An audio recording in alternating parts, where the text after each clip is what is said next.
வணக்கம். எட்டி டாக்ஸில் என்ன செய்தியை பார்க்க போறோம்னு கேட்டீங்கன்னா, தப்பு கணக்கு போட்ட தவேகா திமுக போல மாறிக்கொண்டு வருகிறது. பரிதாபப்படாம ஆப்பு வச்ச இந்துக்கள், அடுத்த இலக்கு தமிழக வெற்றி கழகம்.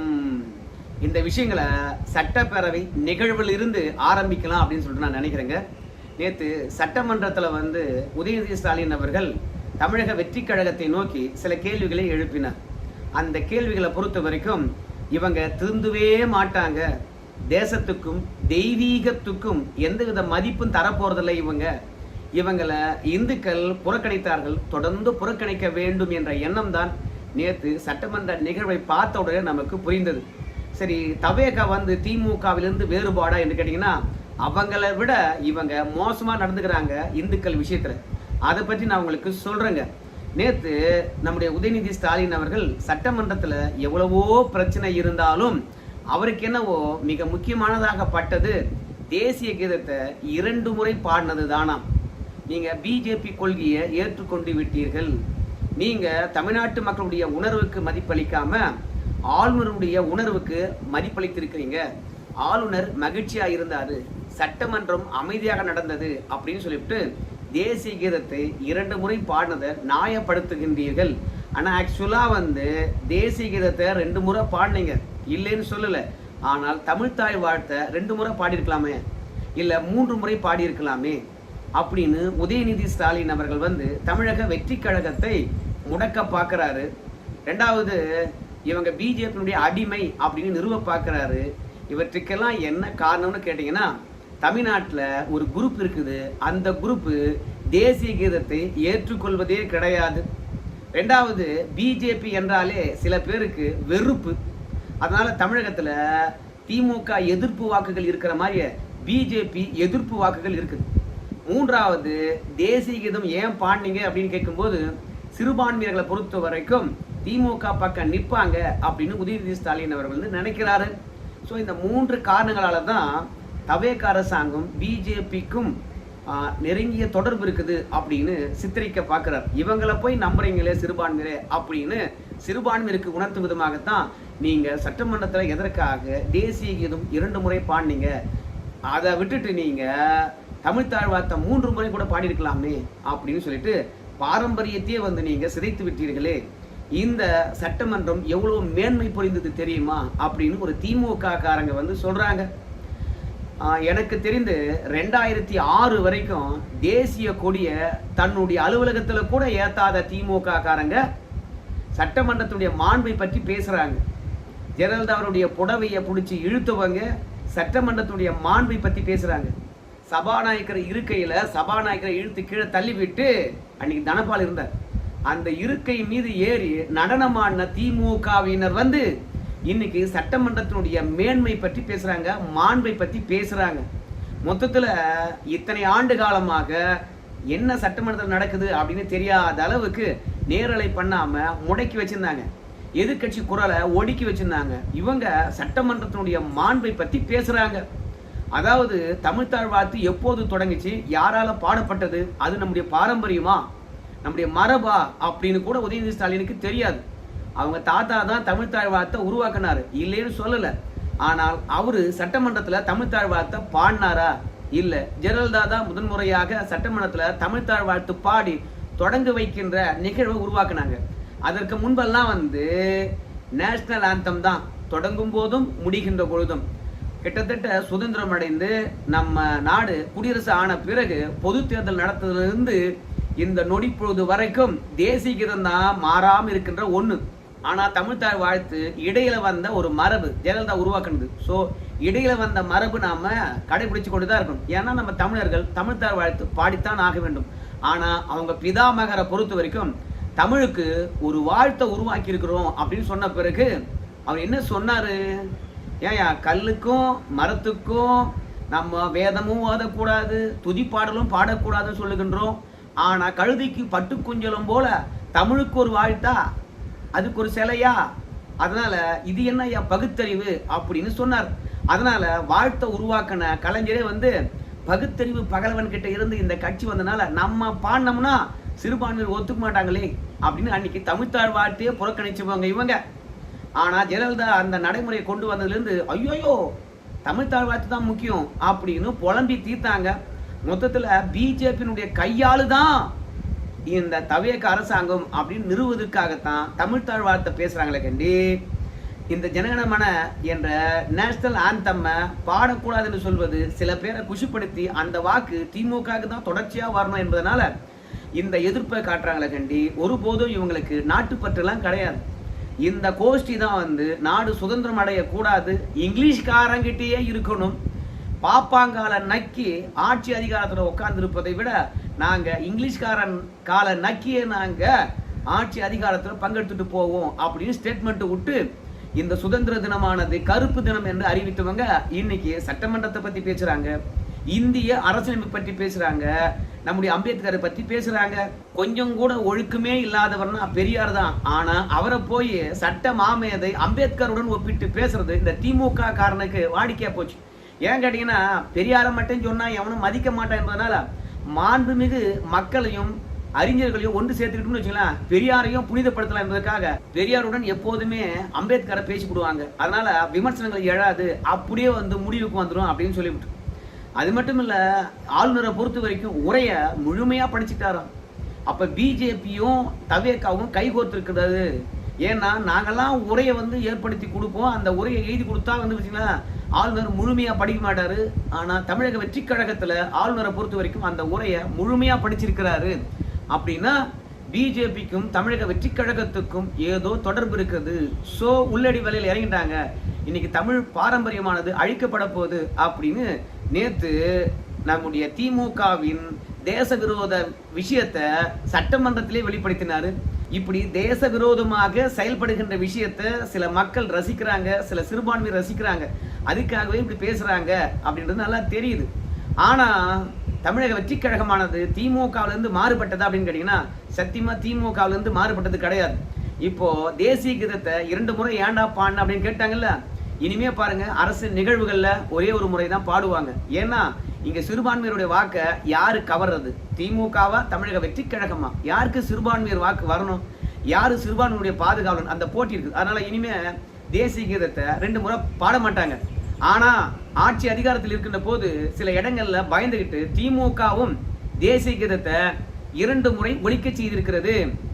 உங்க எல்லாருக்கும் தெரியும், சென்னை உயர்நீதிமன்றத்தினுடைய நீதியரசர்கள் பதவியேற்கின்றார்கள். அந்த விழாவில் வந்தே மாதரம் முதல்ல பாடப்பட்டது, தமிழ்த்தாழ் வாழ்த்து 2வது பாடப்பட்டது, 3வது நேஷனல் ஆந்தம், கடைசியில முடிகின்ற போதும் நேஷனல் ஆந்தம். அந்த விழாவில் மு.க. ஸ்டாலின் அவர்கள் முதலமைச்சராக கலந்துக்கிட்டார். அன்னைக்கெல்லாம் தெரியல 2 முறை நேஷனல் ஆந்தம் பாடப்பட்டது. ஸோ மொத்தத்தில் யார் மீதாவது ஏதாவது ஒரு பழியை போட்டு சிறுபான்மையர் வாக்கு அள்ளிடலாமா அப்படின்றது தான். ஏன் சிறுபான்மையர் வாக்கு குறி வைக்கிறாங்க? காரணம் இந்துக்கள் திமுகவுக்கு ஓட்டு போடுறதே கிடையாது. கிட்டத்தட்ட ஒரு 60 வருஷமா இந்துக்களை ஏச்சி பழிப்பதே திமுகவுடைய வாடிக்கை இருக்கு. இந்துக்கள் பார்த்தாங்க. அந்த தருணத்தில் ஒரு புரிதல் இல்லை என்றாலும் கூட சமூக வலைதளம் வந்த பிறகு இந்துக்கள் நல்லாவே புரிஞ்சுக்கிட்டாங்க. இப்ப திமுகவை நோக்கி பெருசா இந்துக்கள் யாரும் போறது கிடையாது. அதனால திமுக காரனை பொறுத்த வரைக்கும் இன்னைக்கு பொட்டு வச்சுக்கிட்டு நாங்களும் இந்து தான் என்று நாடகம் ஆடுகின்றார்கள். ஆனா அந்த நாடகத்தை நம்பல. அதனால பெரும்பான்மையாக இந்துக்கள் நம்மளை ஆதரிக்காத போது, பெரும்பான்மையாக சிறுபான்மையை ஆதரிக்கிற போது நாமே அவங்களுக்காக பேசக்கூடாது அப்படின்னு உதயநிதி ஸ்டாலின் அவர்கள் நேற்று சட்டமன்றத்தில் தேசிய கீதம் தொடர்பாக பேசினார். 2வது, அரிதினும் அரிதாக நேற்று உதயநிதி ஸ்டாலின் அவர்கள் இந்து அறநிலையத்துறை தொடர்பாக பேசினார். என்ன பேசினார் என்று பார்க்கின்ற பொழுது, பாஜக இந்து அறநிலையத்துறையே வேண்டாம் என்று சொல்லுது இல்லையா, RSS சொல்லுது இல்லையா, அதே மாதிரி இன்னைக்கு தவேகாவும் வந்து இந்த அறநிலையத்துறை வேண்டாம் என்று முடிவெடுத்து விட்டார்களோ. ஏன்னா கோயிலில் வருகின்ற பணமானது கோயிலினுடைய புனித காரியங்களுக்கு தான் பயன்படுத்த வேண்டும் என்று ஆளுநர் உரையில் சொல்லியிருக்கிறாங்க. ஏங்க நாங்கள் கோயில் பணத்தை எடுத்து கல்வி கூடங்கள் கட்டியிருக்கிறோம், அதெல்லாம் வேணாவா, அதெல்லாம் கைவிட போறீங்களா அப்படின்னு சொல்லிட்டு உதயநிதி ஸ்டாலின் அவர்கள் கேட்கின்றார். அதுக்கு தவேக அரசாங்கத்தினுடைய இந்த அறநிலையத்துறை அமைச்சர் ரமேஷ் அவர்கள் எழுந்து நாங்கள் கல்வி கூடங்களை கைவிட போறது கிடையாது, ஆனா நீங்க வணிக ரீதியாக வளாகங்கள் கட்டுவது, திருமண மண்டபங்கள் கட்டுவது, கார் பார்க்கிங் கட்டுவது இதெல்லாம் வேண்டாம் என்று நாங்கள் சொல்றோம். ஏன்னு கேட்டீங்கன்னா அதெல்லாம் கட்ட வேண்டும் என்றால் நகராட்சி, பேரூராட்சி, மாநகராட்சியோட பணத்து மூலமா கட்டலாம். மற்ற வழிபாட்டு தலங்களுக்கெல்லாம் நீங்க அந்த மாதிரி கட்டி கொடுக்கும்போது இந்த அறநிலையத்துறையில மட்டும் காசு எடுத்து இந்துக்களுக்கு கட்டி கொடுப்பது எந்த விதத்துல நியாயம்? கார் பார்க்கிங்லாம் யார் கேட்டாங்க? குன்னூர்ல இருக்கக்கூடிய விநாயகர் கோயிலுக்கு மொத்தமே மாசம் 500 பேர் தான் அந்த கோயிலுக்கு வராங்க.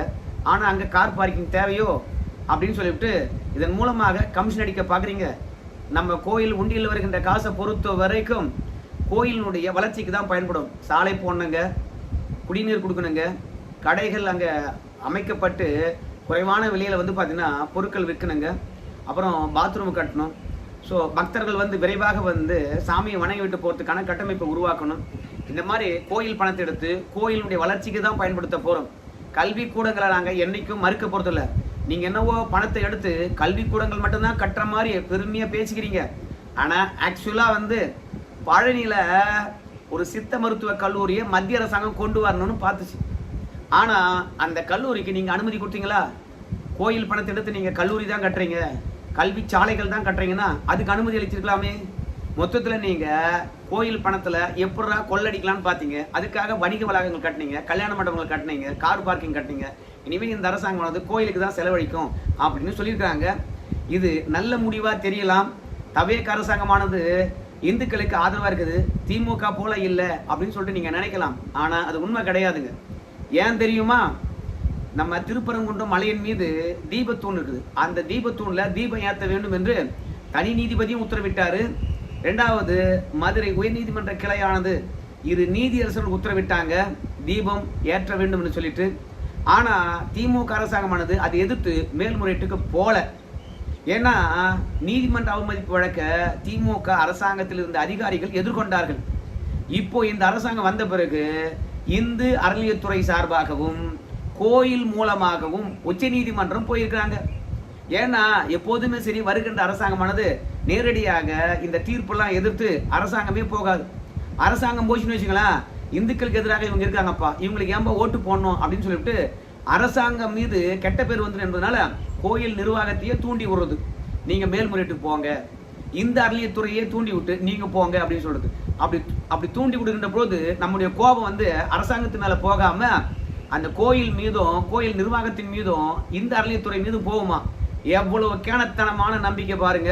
இந்துக்களை அவ்வளவு குறைத்து மதிப்பிடுறாங்க போல இருக்குது. ஆனா உச்ச நீதிமன்றத்தில் போய் என்ன சொல்றாங்க கேட்டீங்கன்னா, ஐயா நாங்க உயர் நீதிமன்றத்துடைய தீர்ப்பை நடைமுறைப்படுத்தக்கூடாது என்ற எண்ணமெல்லாம் கிடையாது எங்களுக்கு. நாங்க நடைமுறைப்படுத்த வேண்டும் என்று தான் நினைக்கிறோம். ஆனால் அந்த கோயில் ஒரு பாரம்பரியம் இருக்குது. தொடர்ச்சியாக 150 ஆண்டுகளாக அங்க இருக்கக்கூடிய உச்சிப்பிள்ளையார் கோயிலினுடைய தீபத்தூண்ல தான் தீபம் ஏற்றிட்டு இருக்காங்க. அங்கேயே ஏத்துறதா இல்ல இந்த தீபம் ஏற்றினா சட்டம் ஒழுங்கு பிரச்சனை வரும் என்று சென்ற ஆட்சியாளர் சொல்லிட்டாங்க.